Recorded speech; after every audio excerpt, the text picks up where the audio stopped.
I'm opening. We have an eye, sort of a nostril, 2 teeth. One of the teeth has a small cavity.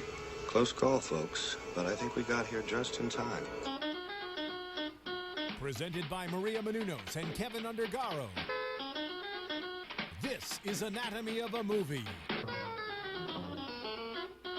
In-depth discussions and breakdowns of various movie titles. And now that you've seen the movie, let the dissection begin. Hello everybody! Welcome back to Anatomy of a Movie. Today we are dissecting John Carney's film, Begin Again. I'm your host, Marisa Serafini, and with me I have a full panel of lovely females today. Woo! It's a girls' day. Yeah, it's Ladies! Friday! Introduce yourselves. Hi, I'm Roxy Striar. Happy to be here. Hey guys, this is Sara Stretton. And I am Chloe West, and I'm so happy we are on a all-ladies panel for this romantic comedy of Begin Again. It's a great film. I really enjoyed it, and I think I can speak for all of us saying that we're all pretty musical fans here. And this movie had great music in it. What were your overall thoughts? I thought it was a really, really good movie. I didn't expect anything less. The trailer looked great. Once was great. I was really looking forward to this. I love music, like you're saying, and I thought that it did a really nice job. I had some qualms with the ending, but overall, I thought it was pretty good. From watching the trailer, this was a much different movie than I expected. The trailer is very much pushing the comedy aspect. I'm not saying it wasn't funny. There's so many funny moments and even laugh out loud moments. But to me, it's obviously musical, but it strikes more as a drama than as like a laugh your ass off comedy, which the trailer makes it seem very like funny moment, and there's a lot of heart in it.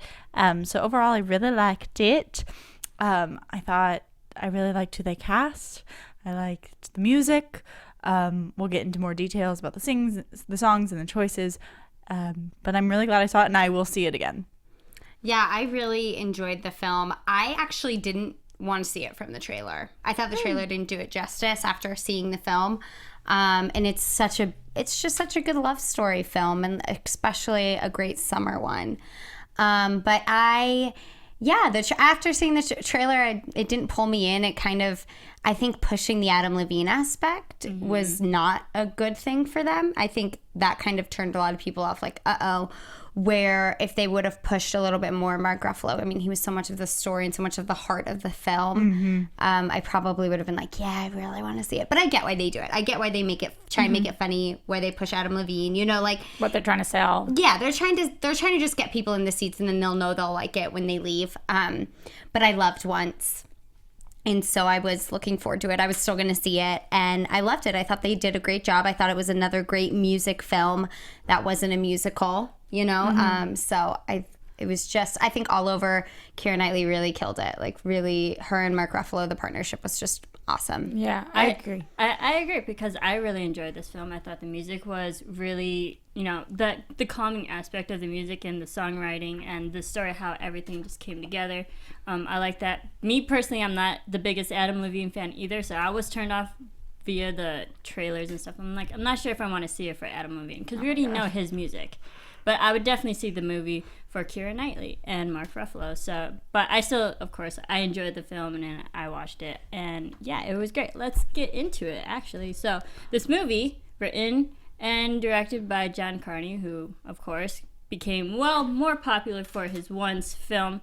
And, he actually wrote it knowing that he knew people who, worked they were couples that were songwriters, musicians who were struggling in apartments, and one person might have a booming career that starts off, but another one gets left behind. So I don't know anyone like that. Yeah, he did. So he took those. He dedicated the film to his brother. Yeah. So I wonder if his brother is a musician.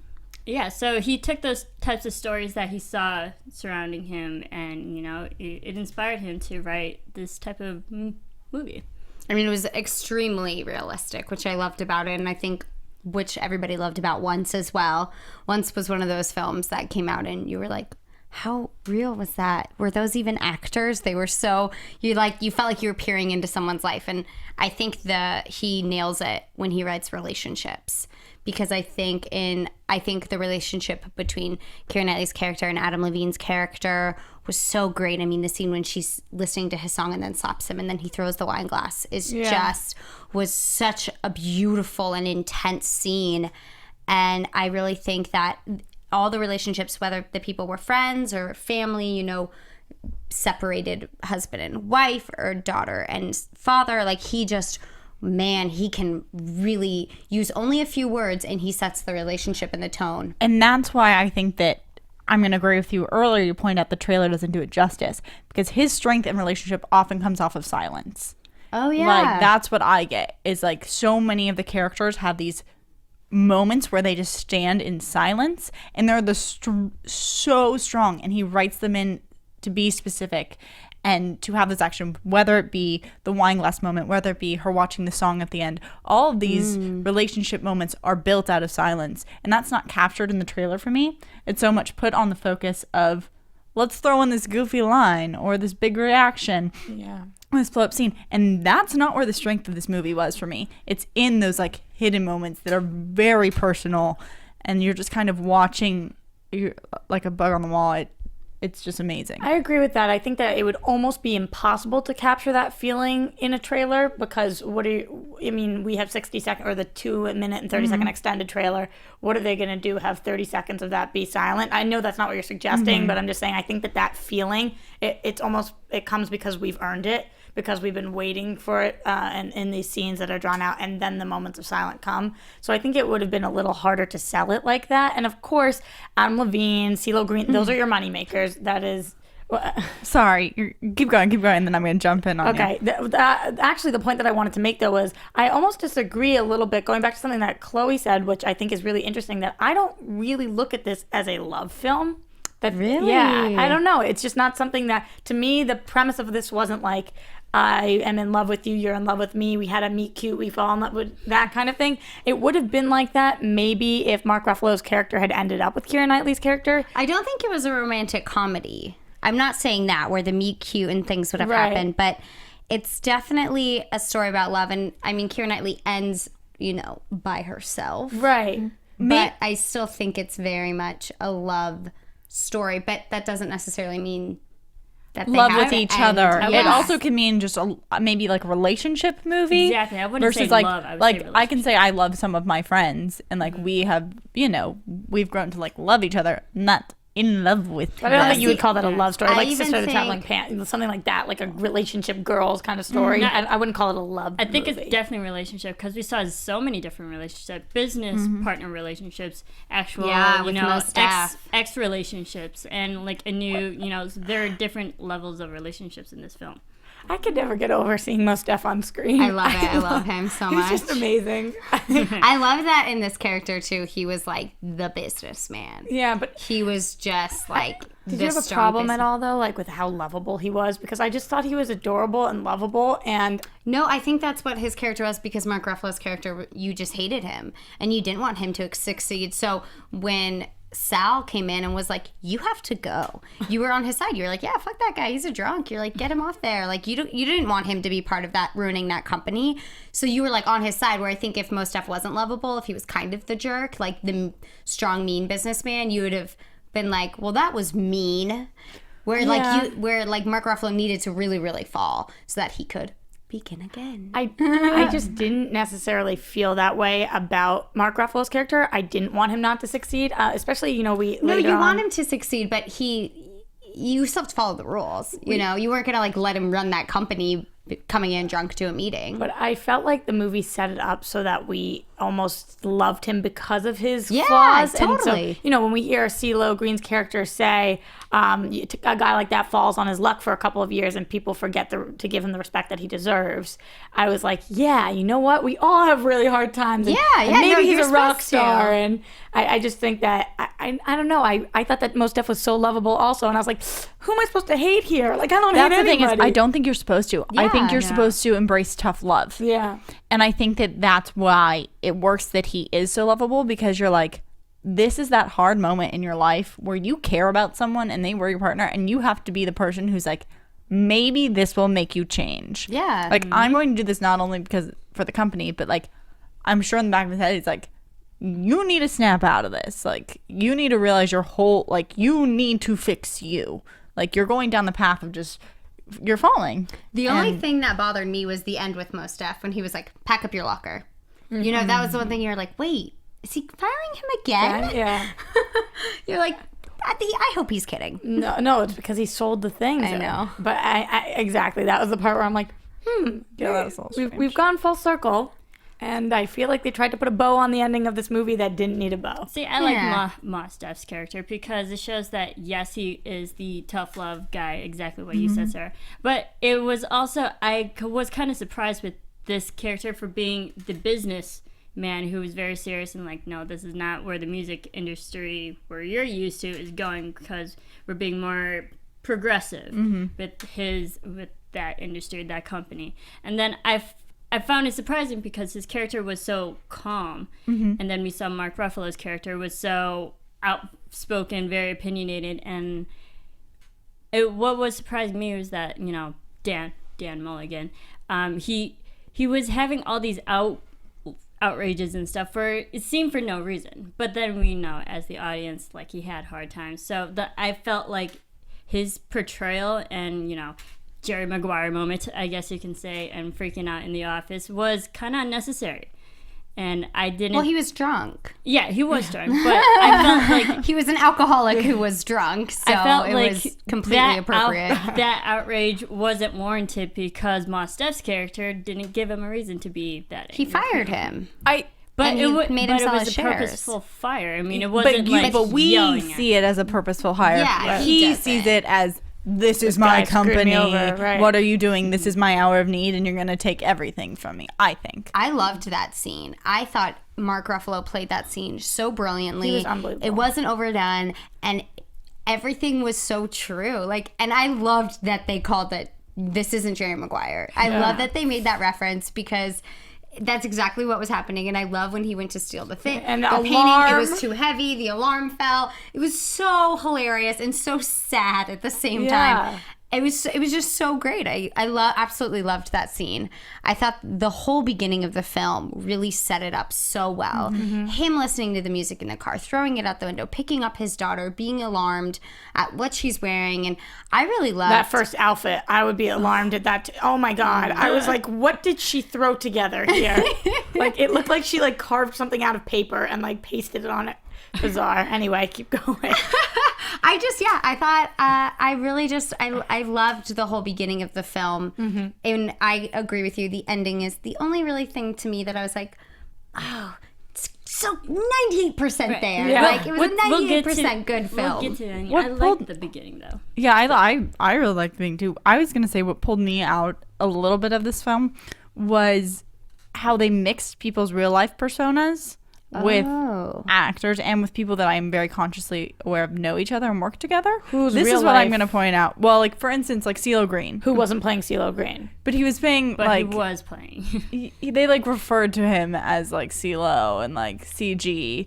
And They called him, he had a different name. It was like... He has a character Trouble name. Gun. Trouble Gun. Gun. Yeah, he but it's, wasn't like, CeeLo. it's very similar, in my opinion. And it was, like, very much a call to him being CeeLo Green. And then you have, like, Adam Levine, who they obviously do a show together, being, like, the They underground. were never in a scene together, though.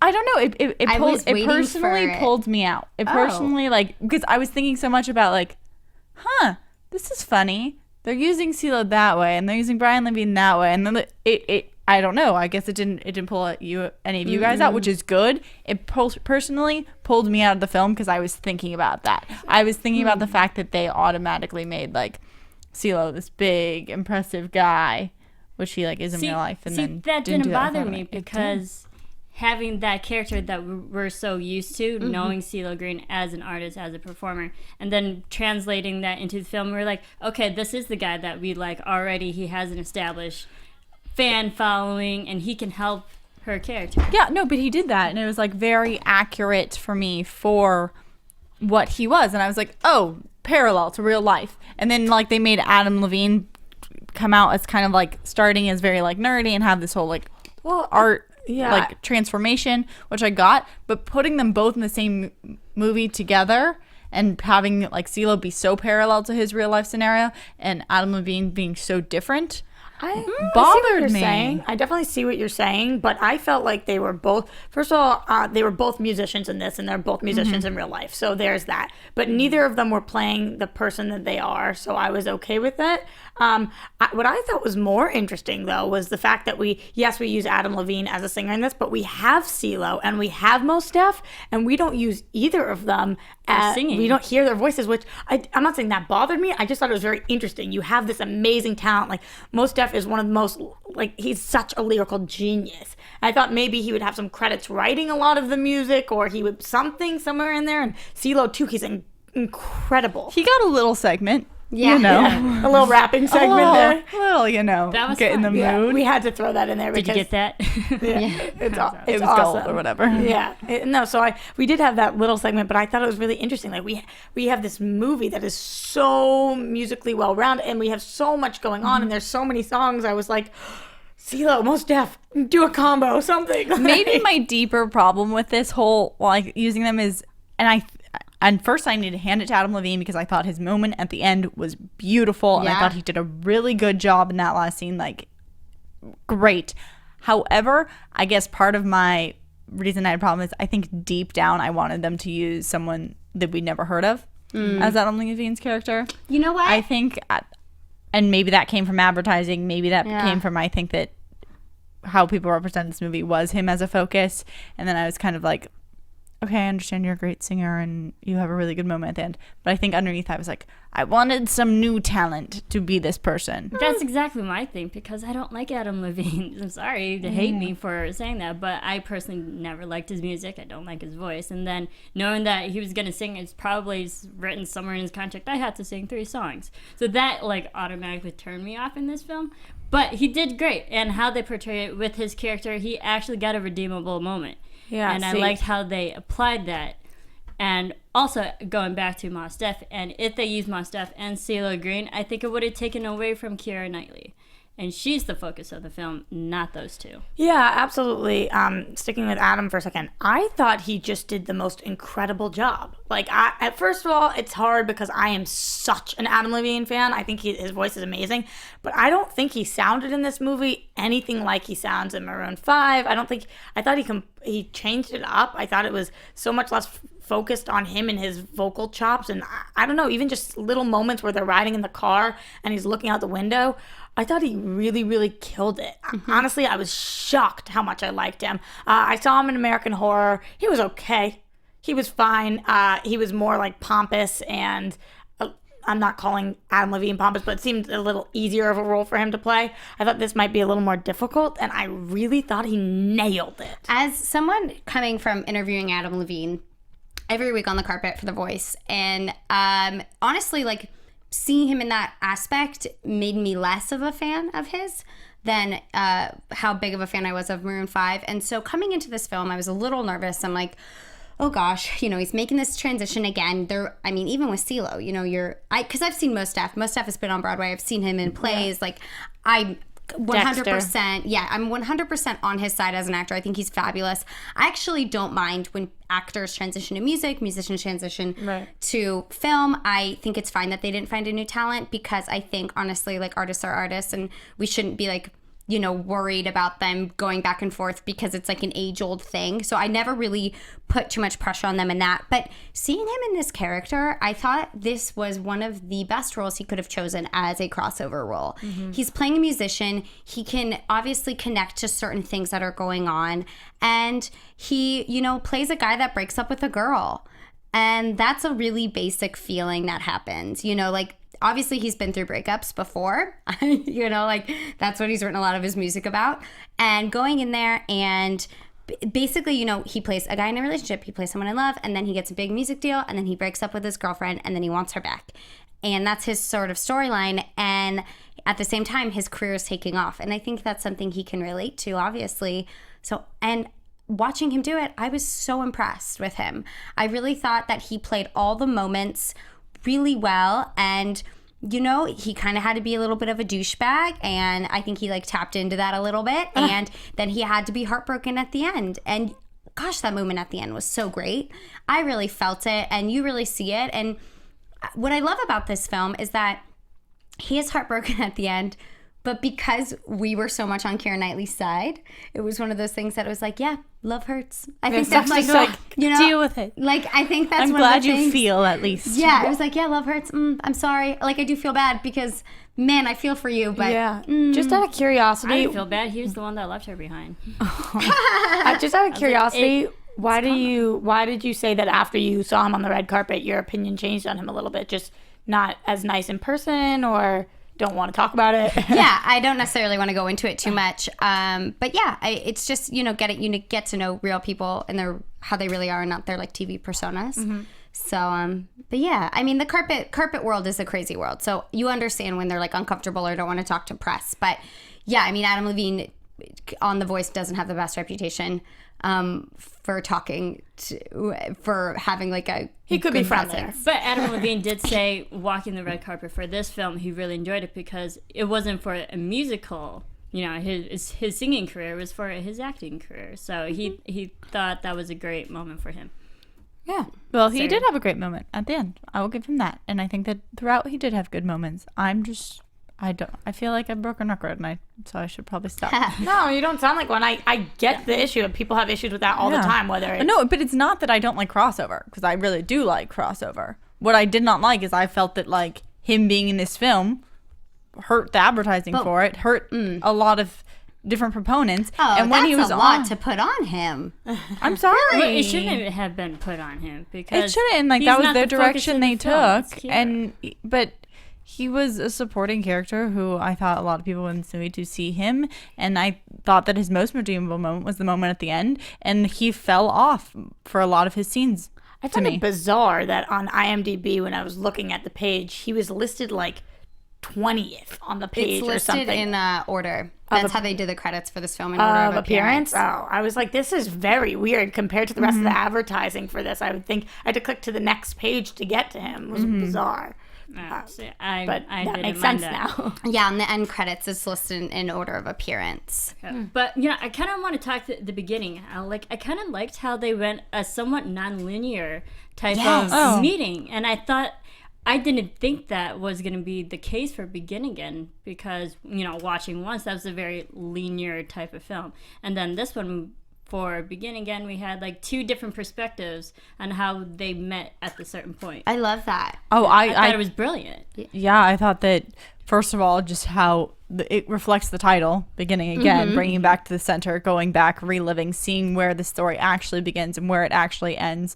And it's like, it's layered. It's layered in how it's filmed, how it's edited together, how they do pull you through time. Adds importance, adds relevance, absolutely. Yeah, and then there's that Beginning Again that you're seeing through imagery, through editing, and then you have obviously the beginning again of the character story where they get obviously have their arc. Right. And you see the different spots that they begin, or when life changes, or how you're constantly kind of beginning again. Right. Like, and that's how it works. I like that they trusted us enough not to do some like huge visual or sound effect like every time that we went back or every time there was a flashback. They're like, okay, this audience is smart enough. They'll get it. I like that too. I really appreciated that as an audience member. And I loved how we met the band members too. They would show them playing in the band, and then they So cool. went back, and then we got to see how they met them, which I thought was, one of the things that they didn't have to do. I think Keira Knightley and Mark Ruffalo meeting was important to see both sides, but they didn't have to do that for the band members. But I really added so much character. These band members were so cool. Like the guy playing piano at the recital. Oh my god! And they're just like walking out. That was one of the laugh out loud moments for me. It's and like, he who would says think bye that? to the girls, and the girls are like, "Okay, bye." Yeah, they're all and the teacher's like, "Where are you going?" But how smart of a writer and a director do you have to be to think that is a laugh out loud moment? I know. That's not something I would ever think of. Like, oh, this is a great way you could find a pianist. It was very New York, and I really appreciated that. Sometimes I feel like films, and this happens more in TV when it takes place in New York, but it's obviously filmed in LA. Friends is a great example of that. And these are very LA people. I really appreciated this film. It felt like New York. I mean, New York was such a character in the film itself. Washington Square Park. You know, that's an interesting point. But that ballet thing is a very New York thing because having taken ballet in New York, you always have a real pianist playing there. And it was just, he wrote it for, like, you know, it was very much, the album she makes is a love story to the city, and I think this film also is. It's really interesting that you say that about it being New York, because I very much so felt the same way. I thought that it was very New York, but when I was reading a lot of reviews on it, I think it was New York Times that said this. They were like, this was absolutely not New York. How come he could park his car everywhere he was going? Like, actually, my friends drive cars in New York, and they all have their little secret spots that they have. And so, because I'm always, as an LA person, I'm always like, what? Where can they? Do people have cars in New York? No, but I think that's silly. Yeah, I was just. It's a movie, and they were like, I know that it was actually filmed on location, but every place that they had where they were playing instruments felt like a soundstage. I didn't feel that way at all. No. Well, I do wish the music was recorded live. I do think that was a bad thing about the film. The only thing that stood out to me was her voice. Yeah. I mean, yeah. I was so impressed that she could sing. I was like, good job. Like, I really liked her voice. I felt like the character of her voice fit, like, the songwriter like persona. It fit the film so well. Put aside that it's Keira Knightley and she's been in so many things and she's a wonderful actress. I just thought that her voice fit the role. It fit so well that we turned to each other and we were like, was that her? Because it kind of looked a little off, and I was like, it wasn't recorded live. Exactly. So it was a little confusing to us. But only Les Mis has ever done that. So Les Mis and then Rent did it for one song. But it's not common. So the fact that, you know, we can't, like... But because that was the premise of the movie, I felt like maybe they should push it. And then, because I read this beforehand and then again looking at it afterhand, all I could think about a lot of the time was the fact that this was supposed to be Scarlett Johansson, which is so bizarre. Oh, no. She's a really good singer. No, I know, but it was just such a different role? choice and character. Like, she just exudes sex to me. Like, it's everything. She was cast first. Yeah. I could actually really see it. I think it'd be such a different movie, and everything would be so different. It really would, but I could really see her doing it. I could see it still being a good film. I do think Keira Knightley is. I enjoy Keira Knightley in these type of romantic comedies so much. Like, she did a New York City romantic comedy, a few years ago, and I loved it. And so I sort of love Keira in these characters more than her, like, Duchess type characters. Pride and Prejudice type. I love Pride and Prejudice. No, that's anything wrong with that. So I think she always plays these kind of, like, normal girls so well that seeing Scarlett in it does make it a little more difficult, but I could see why they cast Scarlett. I love her album. It's a great, like, cool, jazzy, Norah Jones style, smoky feeling album. So I get it. I can see it. I wanted to talk a little bit just about the character, and the character that Keira Knightley got to, like, embrace, which I thought was written so well in this movie.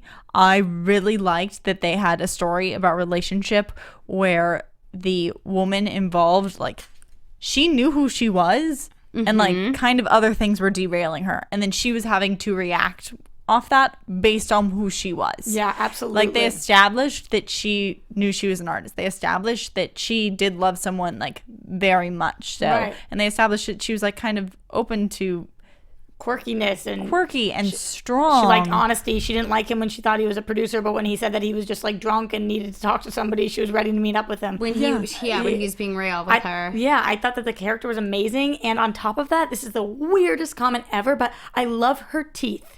They're, like, crooked and weird and They did awesome. Showcase them a lot. They showcase them a lot. And I was like, she's a real girl. She's so beautiful. And she's got, like, this quirky side of her. And her teeth are a little messed up. And they're awesome. Like, that's what makes her more Maybe real. that's why they were going to cast Scarlett, too. I think that she used to have a little bit messed up teeth. But I think she fixed them. Did she? Maybe this was the clash. I know that sounds so silly, but it was actually very important to me. You know, when you look at somebody and you're like, you are not flawless. You have flaws and they're beautiful and you embrace them and you don't hide them or shy away. I thought it was so cool. I think that actually does make a huge difference in film. I don't know if you guys remember when Cold Mountain came out. Yes. The huge backlash with why Nicole Kidman was so gorgeous the entire Cold War. But so I think that does matter. And I think what I also noticed in the film, and I really loved, was the costume designer did such a phenomenal job. I always think actually modern costume designing is very, very difficult, and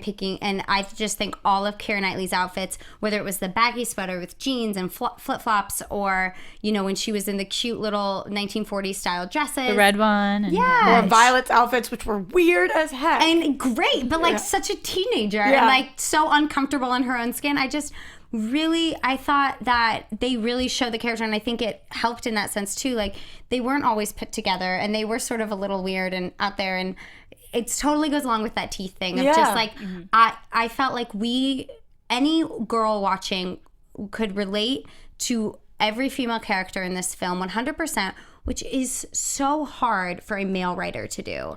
It's so hard for me to, I'm always super impressed when a male writer like really like could write a female character like the one Keira Knightley played, where, like you said, she was strong and she was sort of like teaching everybody a lesson in this, but without being like the bitch that was going to do it. And she was strong and lovely and vulnerable. And I just, and that's what's going to, I think, make us watch the film again, is her character is like, you're like, oh yeah, God, that and was she's great. strong, but then she was also like impacted at certain points. Like, it wasn't like she was so strong that she like couldn't be hurt by anybody. Like, she was strong and she knew who she was, and she could still really feel. Right. Which is like a big difference. It's like a lot of time you see these strong women in film and they're like, they're badass and they're wonderful, and if anything bad would happen, they're like, I'm never gonna cry, and that's sometimes fun to watch too. But she had these moments like with her friend in the apartment, and like, you know, the great thing about her character also is that her story writing, her songwriting, because she may be a somewhat meek person on the outside, but her voice is really found within her songs and how she sings and portrays them and can emote her life and through the music, which I thought was portrayed beautifully. Right, and she wasn't this like crazy opera singer, just like she had a really nice voice. She's real. And you know, I was thinking about other women characters who end up alone at the end of a series or end of a movie, and I was thinking Samantha from Sex and the City.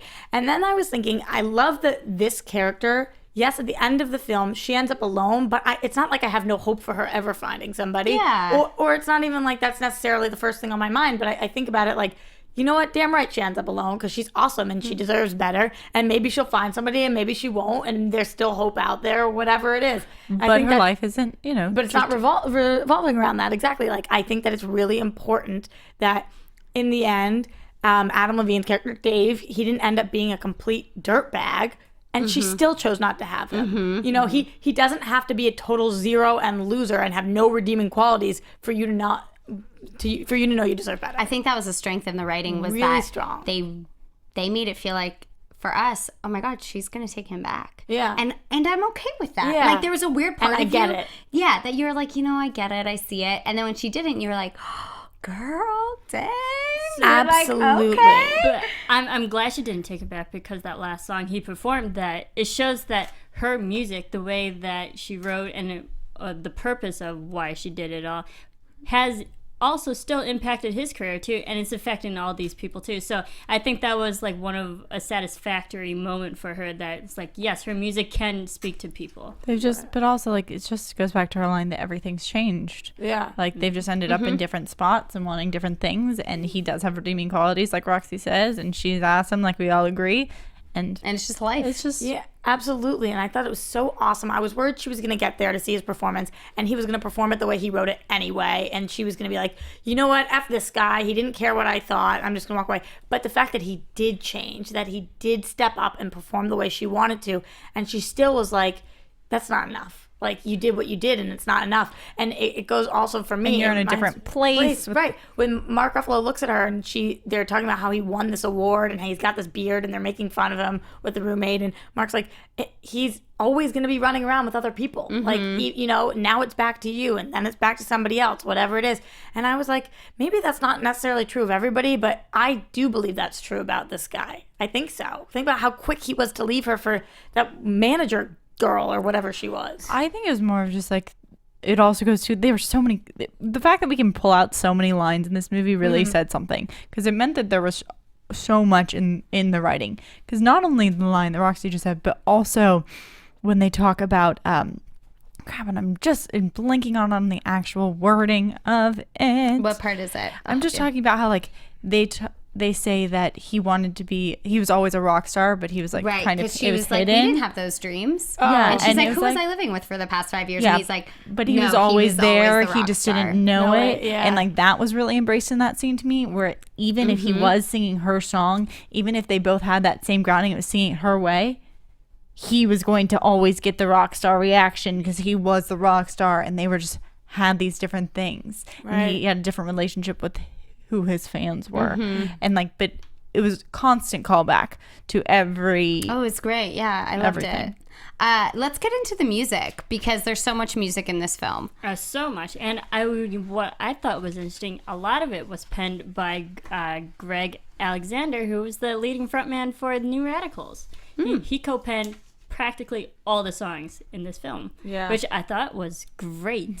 Yeah, and him and John Carney, who obviously Yes, did John Carney wrote. every single thing he possibly could on this film. Like, how do you have time to be the writer, the director, write the lyrics, do the music? Like, I just think that's incredible. He's setting himself up for a really tough next one because with Once and now this one, like, It's what going else to be a can he do? one-man show.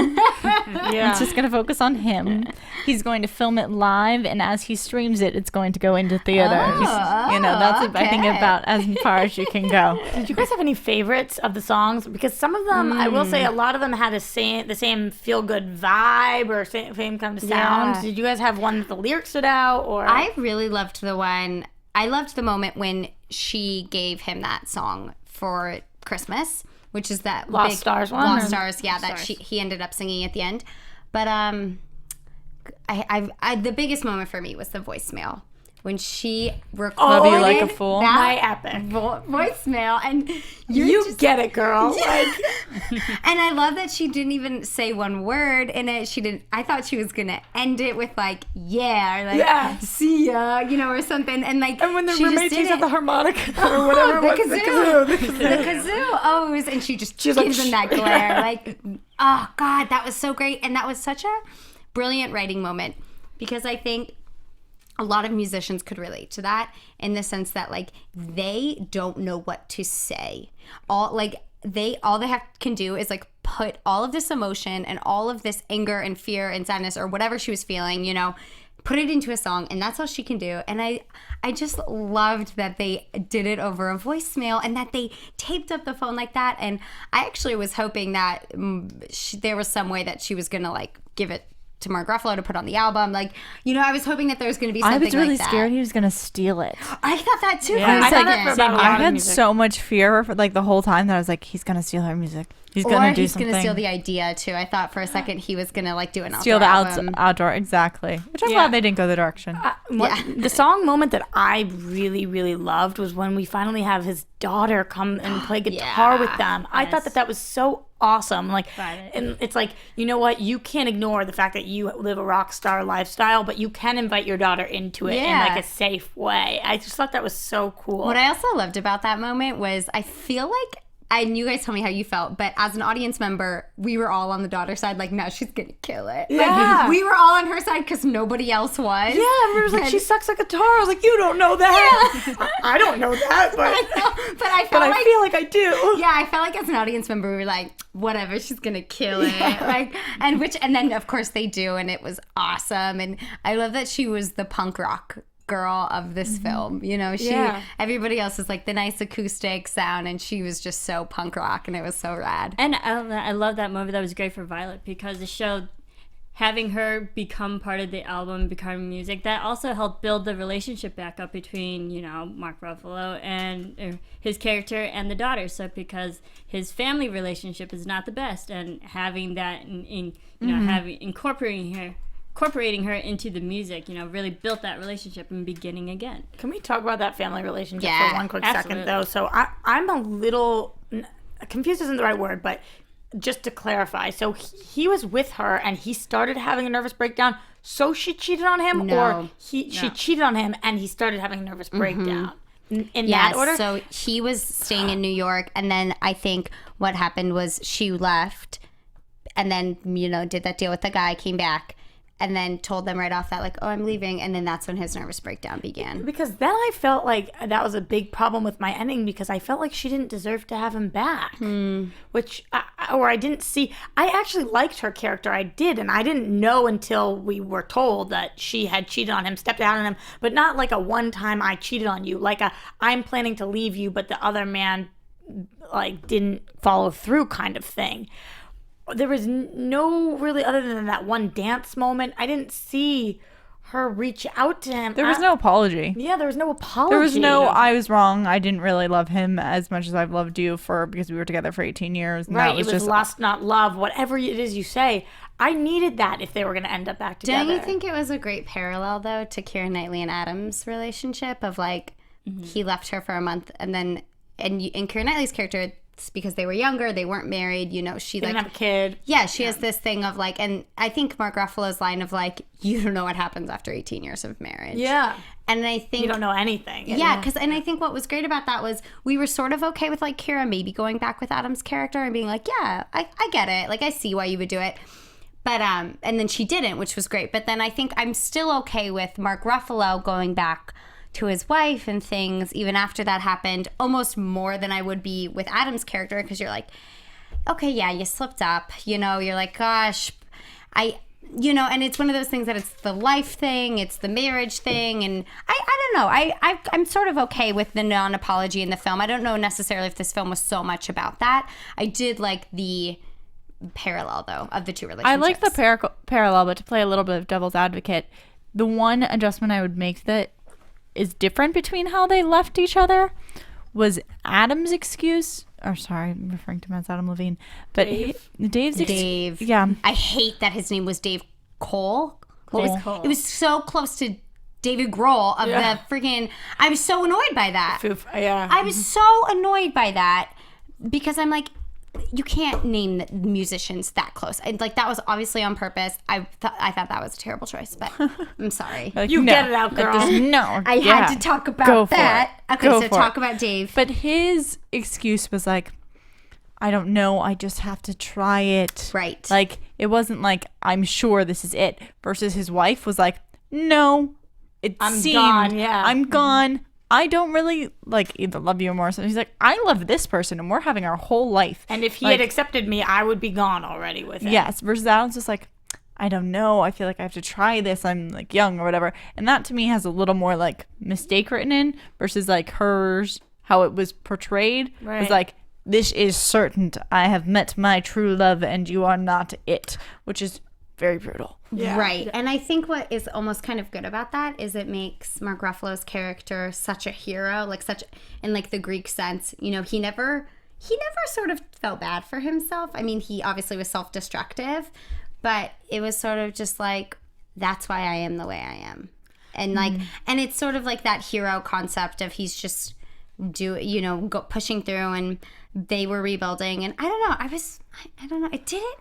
I don't know why it didn't bother me that much. And also going off that self-destructive, because yes, we're on obviously Mark Ruffalo's side, but then we think like, hey, we should, the woman, you know, Miriam wasn't the best person either. But also, if you think about it, his character, he was very self-destructive, and he showed that he didn't really fight for his wife, you know. We didn't see any of that. He just let that slip. That's not true. We didn't see any of that. It was so far removed time-wise. So it was hard. So I think that's the disconnect with us. Like, why would he go back? Right, but here's the thing. Something that you mentioned, Chloe, early on that I completely agree with is how realistic this was. So realistically, I know they must have had a conversation. It happened. Like, there's no way it didn't happen.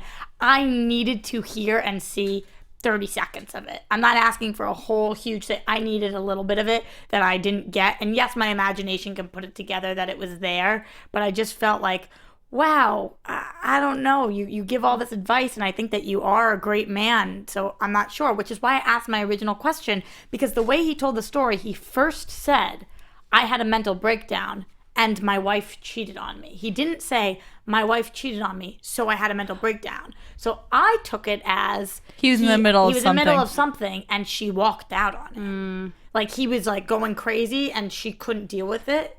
which honestly makes it better and worse. It makes it worse because she wasn't with him at his lowest, but it makes it better because it kind of shows that like he wasn't being himself, so she fell out of love with who he was being, not with actually who he is.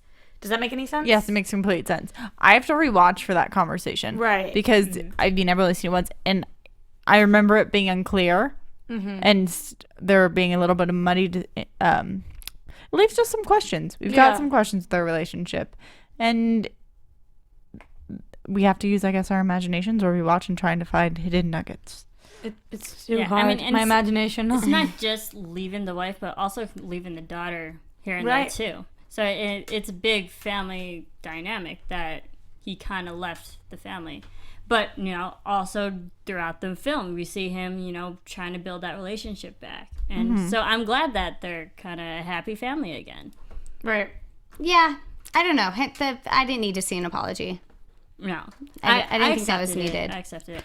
But back to the music. Okay. I mean, one of my you want to begin again? Begin again at the music. Going back to the beginning. One of my favorite performances was the first song that we see her singing, on the stage, but from Mark Ruffalo's perspective. Oh, so cool! The arrangement. So cool. Was amazing. I thought it was brilliant, and it keeps getting better and better. Yes, and I was because we had the very acoustic version the first time, and then when we see it again with more instruments in the actual arrangement, I thought it was brilliantly well done, and it was so simple, and even how they visually portrayed it, so cool. adding the piano, because really cool. John Carney, the director, he said that like some of the greatest musicians can arrange music in their head. Absolutely. How creative geniuses work. Like, and you that see was something. and that was visually, that's how they showed it on screen, like how Mark Ruffalo was singing it. The only thing I wish they would have done is when they would have done, how they go back and do Keira Knightley's perspective,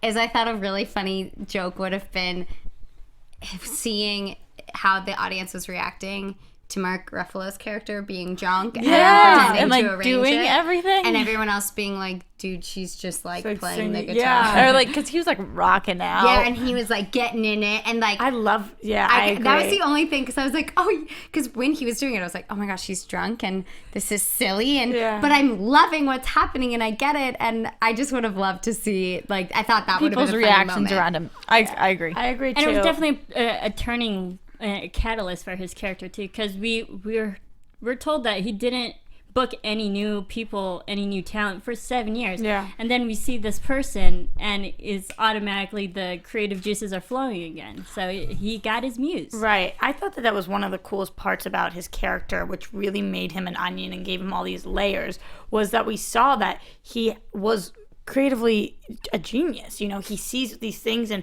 he's listening to the radio. We see him like crap. And honestly, none of those things sounded like horrible to me. They were like whatever. But then to go to a bar, see this random girl play, it's nothing that it could have been. And to know that there's something there and start adding all this in. And then even when he's producing her work later, as he's like rocking out and everybody else is just playing, I just thought he was so awesome and spot on for what a guy of that caliber, a creative guy of that caliber would be doing and look like. I really thought he nailed it. He was awesome in it. I wouldn't be upset if he was nominated for something for this, because I thought he was he really did great. So well. I'm sure the music will be nominated for something, as was in Once. Yeah. I mean, it's all original, right? It was all original. Yes, well, except for obviously when we hear them down the street walking, listening for to those songs. Yeah, exactly. Right. But I even like that scene when they're walking down the streets in New York. I'm buying a splitter. I have one, and it was like such like a memory to me, because I used to listen to my splitter with like people in like high school. It was so nice. But I liked it because we get even the different genres of music, and them collaborating and having the different types of music that they're interested in, but bonding in that way over something that they all love. I agree, but to be a little picky here for a second, conceptually I thought it was strange that the splitter hanging in his car was from Miriam, and he had that moment with his wife, and that's the first time that they like fell for each other, and then he relives that moment with Greta. She keeps it. I thought that was weird too. And she keeps it, and then sends it to him, and then he relives it again with his wife. No, but he sends it back. It's to start that relationship again. I just think that it's kind of weird that the way he fell in love, he relived that moment. There was just, for me, a lot of sexual chemistry between Keira Knightley and Mark Ruffalo. Agreed. There was a lot. And I didn't really know how to feel or what to do with it. I definitely did not want them to get together. I was feeling it, But and you I was felt like, the tension. You oh, were like, you feel the you're tension, like, and I'm don't give in. Please don't. Don't please. give in to this. Yeah, and you know what though? I think that was written that way, and I think It was must have And been. so I think because she got the splitter, they were like playing with the audience, like, well, do you think they're gonna get together? Do you think they're gonna save each other? Is how it's gonna happen? And actually, for how uncomfortable it made me feel, I am glad they played that, and then I'm very glad that they did not get together. What I think it was the initial moment of him reliving it with her is conceptually weird. Because that was your fall in love moment. Right. But in our minds, you wanted him to keep it sacred. Yeah. But in Yeah. life, people don't. But and what I like is they didn't, and then she in a way gives it back. She's like, not that the night they had, listening to music was a mistake, but it was almost like, I'm not supposed to be that person for you. Right. She's supposed to be that person for you. Yes, this happened. Yes, we had sexual tension, and maybe it could have been something. But how it's supposed to be is you're supposed to still have this. It almost made me feel like the only reason and I know that this isn't true, but it made me feel the only reason he ended up with Miriam was because they wanted to be like, we toyed with you, but trust us, we're not going there. He's not going to end up with Greta.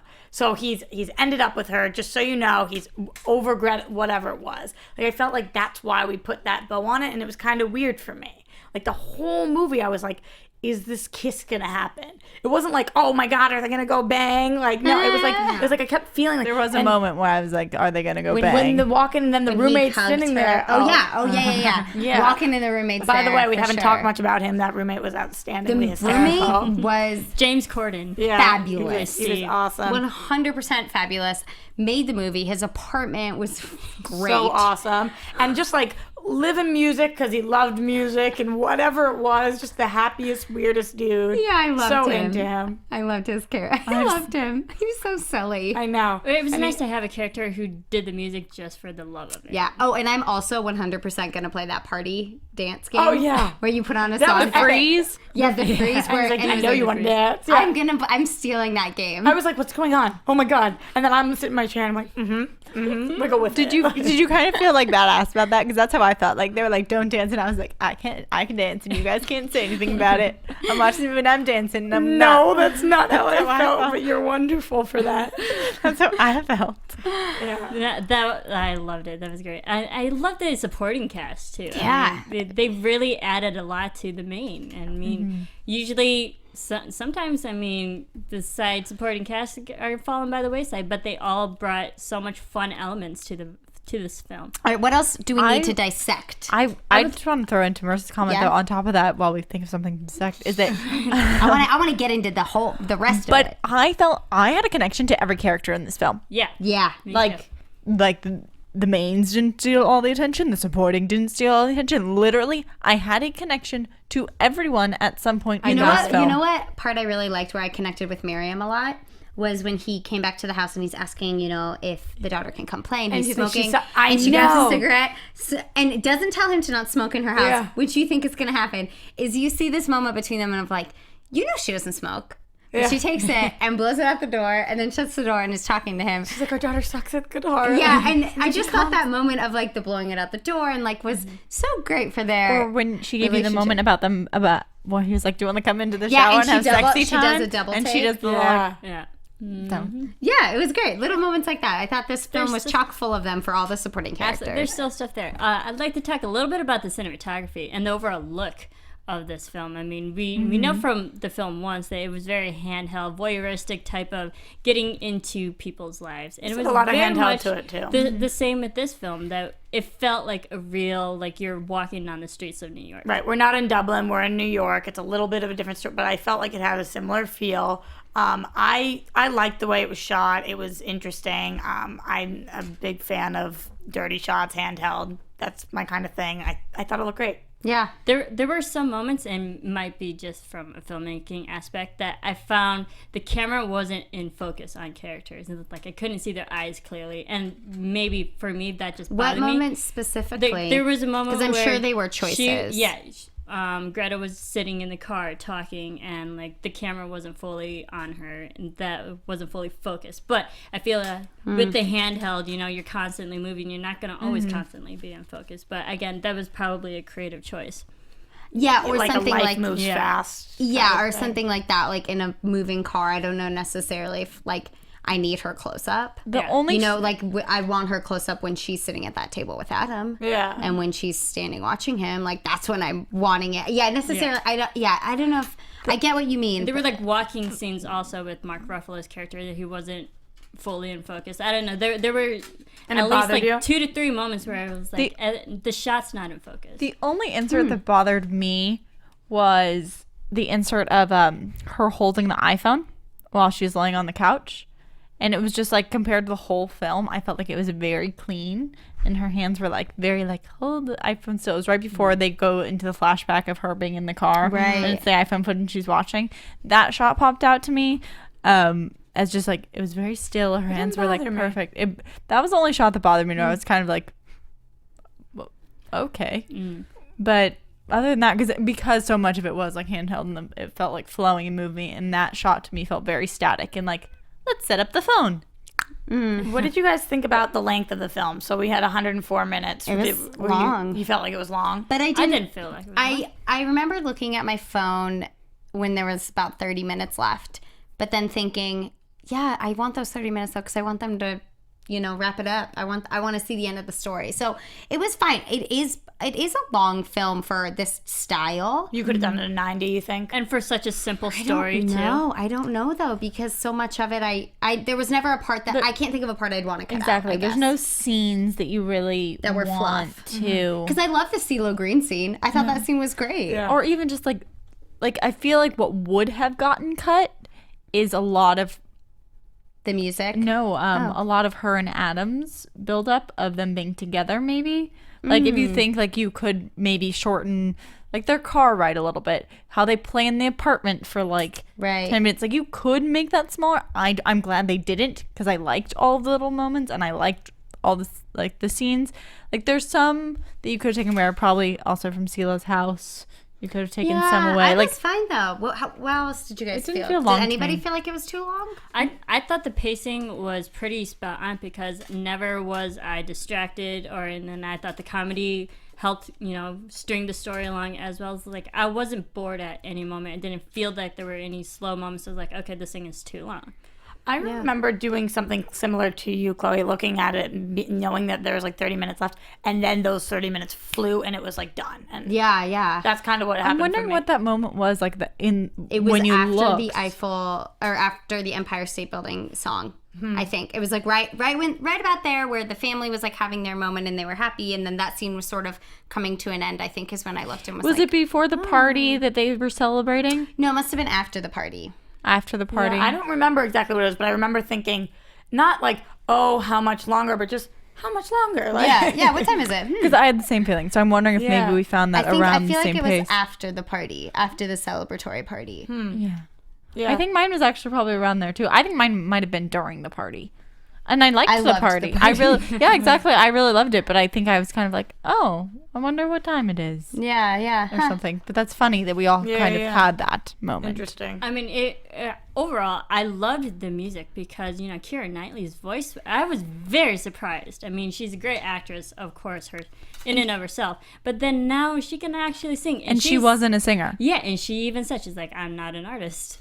And she actually got help from the vocal coach, Roger Love, who helped train Reese Witherspoon and Joaquin Phoenix and Walk the Line. And You're talking about Keira Knightley to play guitar? No, she's talking about singing lessons. He gave her vocal lessons. And then he also, Roger Love also, mentored Jeff Bridges and Colin Farrell and Crazy Heart. So he's worked with amazing actors. And the thing is, Keira only had 5 sessions with Roger Love before they had Everyone has a voice She inside. only had like 5 Skype sessions. Yeah. She wasn't a singer. She said she liked to sing in the shower and like Okay, let's be real. None of her songs were hard to sing. Yeah, I mean, come on. Like, Yeah. she was speak singing. It was more impressive that she learned to play the guitar so quickly. And Yeah. she said that her husband tried to teach him, but it almost caused him to get divorced. So she had to I stop. believe that. And she's lucky enough and talented enough that she does have a beautiful just quality to her voice. Right, and simple songs and... With that specific tone and pitch that I mean, she I would has. have loved to hear what they sounded like live. Speaking still about the music a little bit. Not in studio recording. I think you guys have all probably heard some of the music from Once, but Chloe, because you've seen it. This is what the New York Times said about this piece. It said, compared with Once, Begin Again is a bit like the disappointing, overly produced follow-up to a band's new breakthrough album. A large part of the problem is that the music, which is supposed to provide heart, soul, and artistic bond, ranges from passable to terrible. Oh gosh! I mean, Who said that? That's New York Times. That's a rough. That is really rough. That is real mean. I think that's really mean. Real mean. Yeah. I mean, it wasn't a point to where she was singing so horribly that it was taking me out of it by any means. Because what I appreciated with Keira is that she was feeling it the whole time. Emoting. Where when you see Once for the first time, I mean, now we knew it was a movie. I saw it when it was still in specialty theaters. Mm-hmm. It wasn't really big yet. So after I watched it, I was like, I don't know if those were actors. I don't know if this was a documentary style film. Like, you had no idea because the way it was shot, you were like, were those actors? Was there a script? I don't know. Like, and that's, I think, what was so awesome about Once was it just felt like just two musicians. Where this, I'm coming in being like, I know they're actors. Did you feel like this was a disappointing, overly produced fall? No. I didn't come in wanting another Once at all. So I think going in wanting that is really weird because so many... It's a different movie. It's a different movie, and I think the experience at least I had seeing Once was not knowing there was even a script, because it was so beautiful in the way that they edited it together, where this was completely supposed to be, you knew it was a film, you knew these were characters. Like, that's really unfair. And this is what I will say. It's unfair. On top of that, what I would have hated is if Keira Knightley's character came in as like an absolutely amazing, phenomenal, big voice singer. That's not what the character is. Right. Yeah. She is a songwriter. Like a Barbra She's a Streisand lyricist. kind of thing. Right. Like, she didn't want to be signed. She wasn't or like, anything. I want to be like this crazy, amazing singer with this, big personality. Like, she was like, no, I write these songs because I have to. And I liked that her voice was smaller and like reflected that. Because when you have hated Adam a little bit more, like, wait, why isn't she famous? She's so talented, kind of thing. Exactly. And I'm not saying she was bad. Like, she was a good singer, but it felt more real. Like, that would be like kind of a songwriter voice where, she's hitting notes, she's singing melodies, she's really focusing on the lyrics, and that worked conceptually to me. Like, I don't think they're going to turn this into a musical the way they did with Once. Yeah. I think that was harsh. I New agree. York Times. Just looking at other reviews, just because I think it's interesting. Yeah, no, I love to hear what they Vanity think. Fair was somewhere, they were on the complete opposite end of the spectrum. They loved the movie, thought it was great. And LA Times was somewhere in the middle, saying you'd have to be a troll to resist it completely. So. Right, yeah. No, I think this movie for me is, I love Thank that you, they LA said Times, troll. for calling New York Times troll. Yeah, oh my God. Pretty much. Basically. What I love about this film is I think this will be, you know what this film is? When Keira's talking about her playlist, and she's like, they're like, it says a lot about what's in your playlist, and she's like, I know that's why I'm kind of embarrassed to show it to you, but I still love this song. I think How endearing was she when she said it with her little smile? So great. And I think that that's how I feel about this film is like, when you connect to a film, it's because it's doing something to you. And obviously we all connected to parts and moments of the film, and it's going to be one of those films that you're going to watch again, and you're going to enjoy watching it again. And it's like that little guilty pleasure on your playlist. I'm putting it like with my August Rush collection. Yeah. Like, Maybe my Chasing Liberty collection. Maybe I still like Chasing Liberty, okay? Whatever, Go no for it. judgment. Okay. No, I think so. But I am curious, if you guys are watching this again, are you calling up your boyfriend? Are you calling your girlfriends? Are you watching alone with your Ben and Jerry's? Like, what are you doing? Oh, gosh. You know what? This is a girl. I was No, saying girlfriend. I think guys can still watch. No, I think it's one we of those could. things, even though we're like rocking ladies night right here. I think saw it with it's Phil, okay? Phil in the Yeah. booth over there. We went and saw it Phil, together. what did you think of the film? Did you like it? I enjoyed it heavily. See? No, I'm not saying that I don't think guys could see it. I'm saying that the mindset that I'm in when I want to mindset. see this Yeah. in, I like walked the around with, mood like, me, powerful women. is like I'm like kind of like girl power. Yeah. That's the vibe I'm getting. I'm not saying Totally. guys won't like it. I'm just saying like I'd rather watch it with like my it if they girls. appreciate us women. Like I'm gonna be like, you can go watch it by yourself, boys, or with your. I'm sorry I robbed Roxy of the experience. No, you were a great person to watch with. So. I would love in the comments for people to, guys, tell us what you think, since we're heavy girls today. Can't wait to hear the guys' opinion. But I loved how we did have the strong woman, and even at the end, she went her own way and be like, "No, I'm gonna release this the way I wanted to." Oh, Insert Fleetwood Mac song, "Go Your Own Way" here. Yeah, exactly. But releasing it via online with the $1, because that's how much they would have made, and I thought that was great. Yeah, and I thought that's great. I really especially liked for when he a tried to push for beginning. 2, and she was like, "Don't be greedy."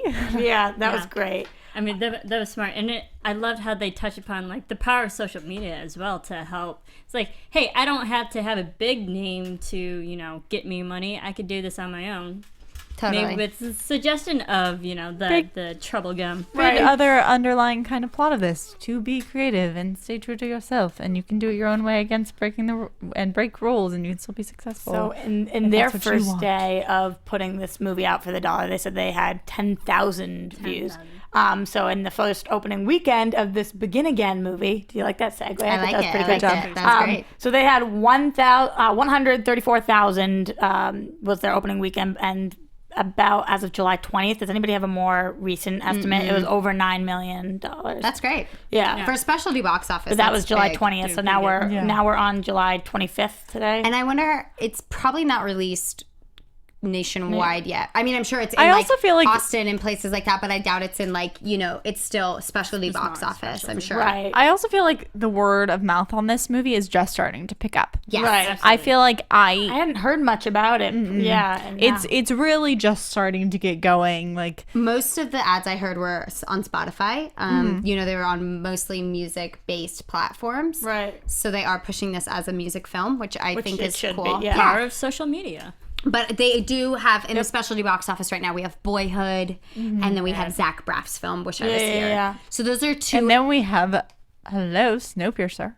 Is that special? No, that's not specialty. It started as specialty. It started at 8 really? theaters. It started at 8 theaters in the Oh, entire wow. country. Well, so that one's killing and then it it was Because killing I don't it even in think special. of it as specialty now because it's so many people. That's because because it destroyed the specialty box Didn't you guys office. do a podcast for it earlier today? at noon. You guys can check that out if you missed it. Where were you guys? We were watching Begin I was talking about watching Begin Again. They were this still doing some morning. bonding. Doing my research, okay? If you guys want any more updated numbers, supposedly against Box Office Mojo says Begin Again got domestic total of 10,736,000 as of July 24th.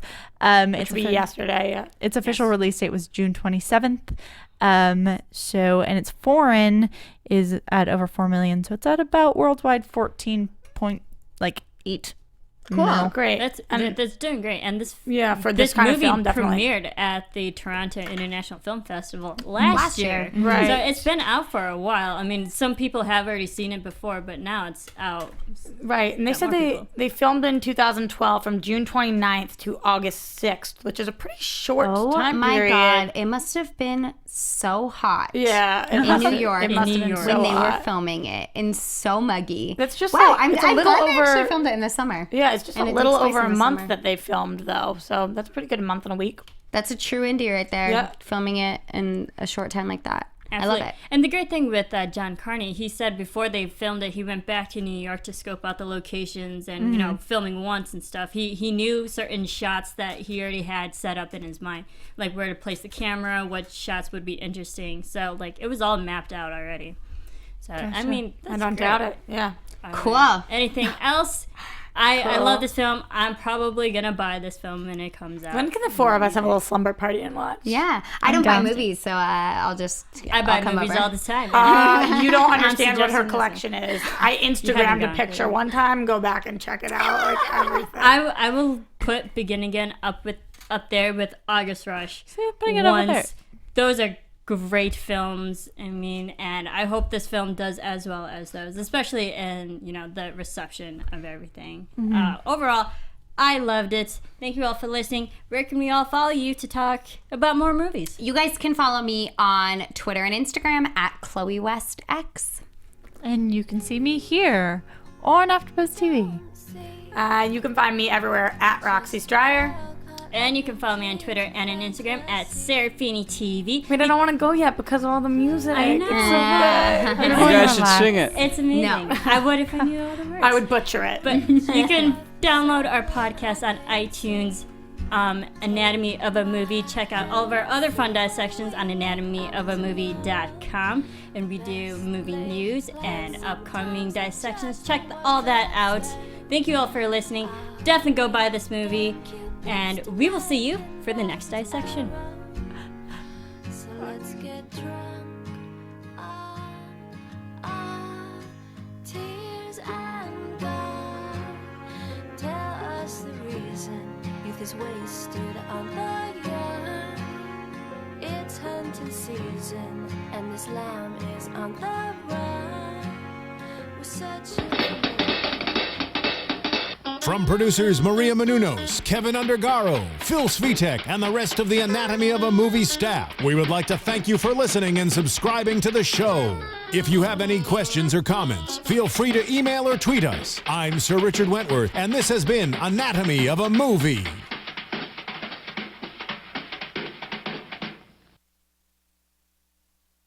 Thanks for watching Anatomy of a Movie on YouTube. For more on your favorite movies, subscribe to our channel here and be sure to let us know what you think in our comment section below here. Bye.